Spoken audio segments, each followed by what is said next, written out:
Digugat penjajah di WTO, Jokowi makin keras melawan.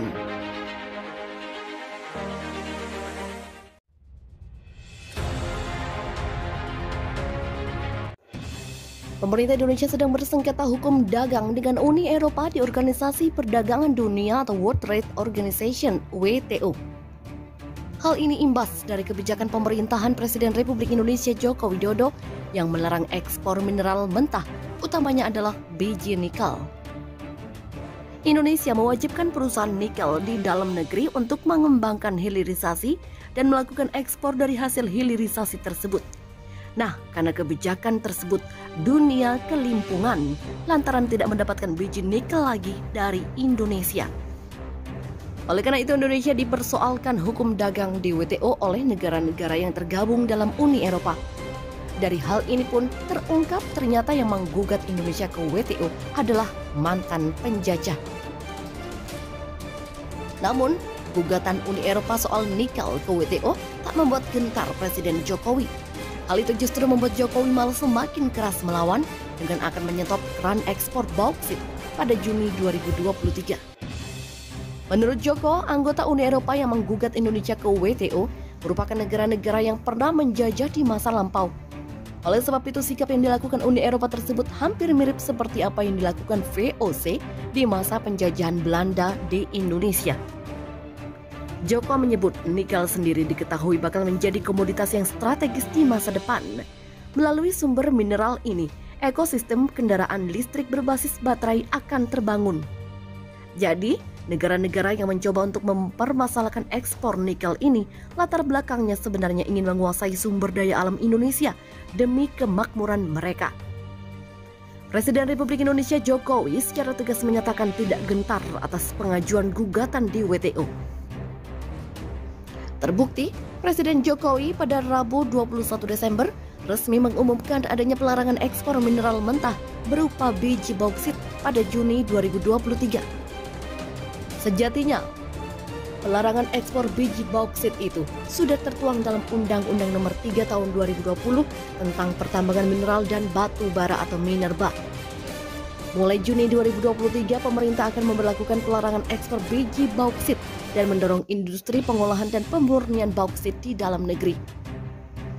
Pelarangan ekspor bauksit ke luar negeri sebagai upaya Indonesia mendapatkan nilai tambah dari hasil ekspor.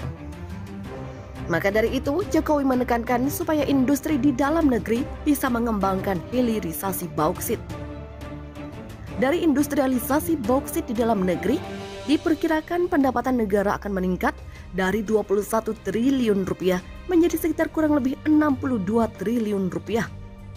Pemerintah akan terus konsisten melakukan hilirisasi di dalam negeri agar nilai tambah dapat dinikmati di dalam negeri untuk kemajuan dan kesejahteraan rakyat.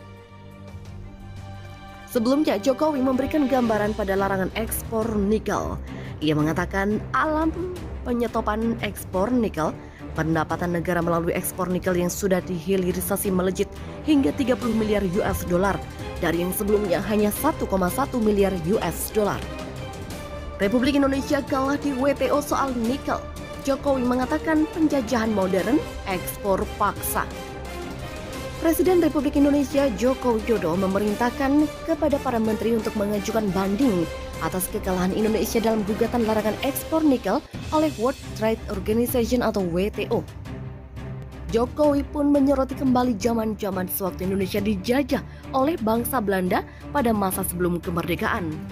Dalam hal ini, menurutnya kejadian serupa telah terjadi kembali. Kendati demikian, pemerintah pun tak gentar dalam menghadapi kondisi ini. Jokowi pun menginstruksikan para menteri untuk mengajukan banding dan kembali melawan gugatan WTO. Menurutnya, apabila Indonesia memutuskan untuk tidak melawan kembali, visi Republik Indonesia dalam membangun ekosistem besar dari industri electric vehicle atau EV, baterai tidak akan bisa terwujud. Untuk lithium sendiri, Jokowi mengatakan ia sempat berkoordinasi dengan Prime Minister Australia untuk melakukan kesepakatan pembelian. Namun ternyata di sana pun sudah ada tambang milik orang Indonesia. Dengan tersedianya seluruh bahan baku, menurutnya tantangan selanjutnya adalah bagaimana cara menyatukan ekosistem tersebut mengingat sumber-sumber mineral itu terletak di daerah-daerah yang berbeda. Jokowi sangat yakin ekosistem inilah yang mampu membawa Republik Indonesia menuju ke peradaban negara maju. Jokowi CS jungkir balik tahan dolar eksportir di dalam negeri. Hobi eksportir simpan dolar di luar negeri bukan perkara baru. Alih-alih membawa pulang dolar dan menyimpan di bank lokal, eksportir memilih menyimpan di bank luar negeri. Berbagai alasan diutarakan mulai kepraktisan, stabilitas kurs, hingga keuntungan spread bunga. Presiden Joko Widodo sendiri tampaknya sudah gerah dengan hal ini.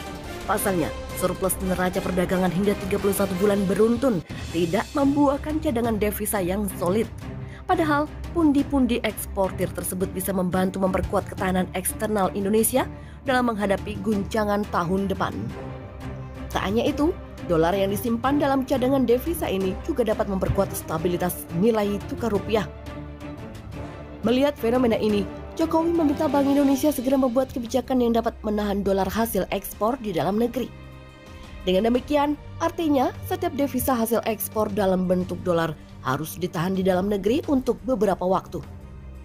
Keinginan tersebut kemudian disampaikan oleh Menteri Koordinator Bidang Perekonomian Erlangga Hartarto usai sidang Kabinet Paripurna Kantor Presiden beberapa waktu lalu.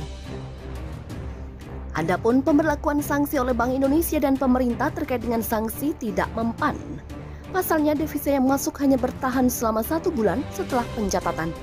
Hal ini dikarenakan Indonesia tidak menganut kendali devisa seperti negara lain, Thailand dan Malaysia, yang memiliki kebijakan menahan devisa ekspor di dalam negeri hingga 3-6 bulan.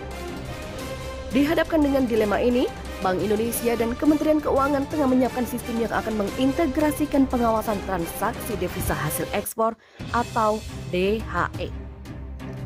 Kasubdit Ekspor Direktorat Teknis Kepabeanan Direktorat Jenderal Bea dan Cukai Vita Budi Sulistyo berharap sistem tersebut sudah tercipta pada tahun depan.